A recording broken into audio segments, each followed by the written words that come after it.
12 ফেব্রুয়ারি 2026 বাংলাদেশের 13তম জাতীয় নির্বাচন। মাঠের লড়াই শুরু হওয়ার আগেই যেন খেলার ফলাফল নির্ধারিত হয়ে যাচ্ছে। গত কয়েক দশকে বাংলাদেশ এমন রাজনৈতিক মেরুকরণ দেখেনি। একদিকে 10 দলের এক বিশাল মহাজোট, অন্যদিকে একক শক্তিতে লড়তে যাওয়া বিএনপি।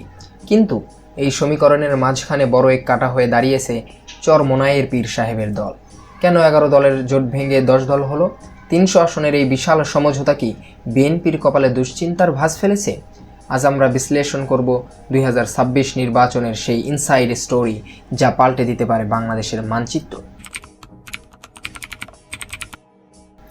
ইতিহাসে প্রথমবারের মতো জামায়াত এবং এনসিপি সহ 10টি দল এক ছাতার নিচে। এটি কেবল একটি জোট নয়, বরং ভোটের অঙ্ক মেলাতে এটি একটি ইলেকটোরাল পাওয়ার হাউস।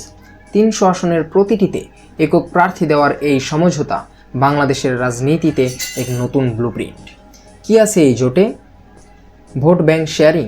যেখানে জামায়াতের নির্দিষ্ট ক্যাডার ভিত্তিক ভোট আছে, সেখানে এনসিপি বা অন্যান্য ছোট দলগুলোর সমর্থন যোগ হলে তা জয় নিশ্চিত করতে পারে। বিগ ফ্যাক্টর হচ্ছে এই জোটের ফলে ভোট ভাগাভাগি রোধ করা সম্ভব হবে, অর্থাৎ বিরোধী দলের পক্ষে ভোট এক জায়গায় জমা হবে। সবচেয়ে বড় চমক ছিল 11 দলের জোট থেকে ইসলামী আন্দোলন বাংলাদেশের বেরিয়ে যাওয়া। আসন সমঝোতার বনিবনা না হওয়া, নাকি এর পেছনে আছে অন্য কোনো সমীকরণ? বলা হচ্ছে যে ইসলামী আন্দোলন অন্তত 50টি নিশ্চিত আসন চেয়েছিল, যা জোটের অন্য শরিকরা দিতে নারাজ ছিল। বিশ্লেষকদের মতে অনেকে বলছেন আলাদা নির্বাচন করে চরমোনাই তাদের প্রকৃত জনপ্রিয়তার জানান দিতে চান। কিন্তু প্রশ্ন হলো, এই একক লড়াই কি শেষ পর্যন্ত জোটের ক্ষতি করবে, নাকি তৃতীয় কোনো শক্তির উত্থান ঘটাবে? চরমোনাইয়ের এই সিদ্ধান্তকে অনেকেই রাজনৈতিক আত্মহত্যা হিসেবে দেখছেন, কারণ ত্রিমুখী লড়াইয়ে ভোট ভাগ হয়ে যাওয়ার সম্ভাবনা 100%। 10 দলের এই জোট সবচেয়ে বেশি ভাবিয়ে তুলছে বিএনপিকে। দীর্ঘ সময় ক্ষমতার বাইরে থাকা দলটি আশা করেছিল এককভাবে বা ছোট দলগুলোকে নিয়ে মাঠ দখল রাখবে। কিন্তু জামায়াত ও এনসিপির এই মহাসমঝোতা বিএনপির ভোট ব্যাংকে ভাগ বসাতে পারে। বিএনপি যে আসনগুলোকে তাদের দুর্গ মনে করত, সেখানে এখন 10 দলের একক শক্তিশালী প্রার্থীর মুখোমুখি হতে হবে। একদিকে সরকারের চাপ, অন্যদিকে রাজপথের মিত্রদের এই শক্তিশালী অবস্থান। বিএনপি কি পারবে এই নতুন চ্যালেঞ্জ মোকাবেলা করতে?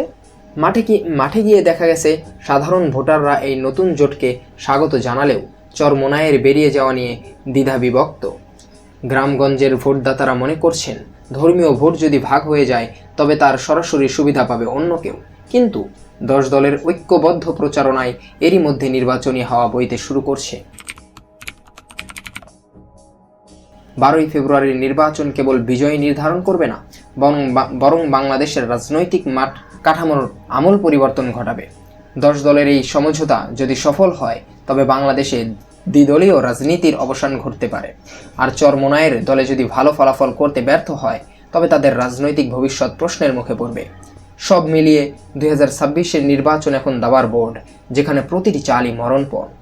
আপনার কি মনে হয় 10 দলের এই মহাজোট কি পারবে বিএনপিকে পেছনে ফেলে ক্ষমতার মসনদে বসতে, নাকি চরমোনাইয়ের আলাদা নির্বাচন করাই সঠিক হবে? কমেন্ট করে আপনার মতামত জানান।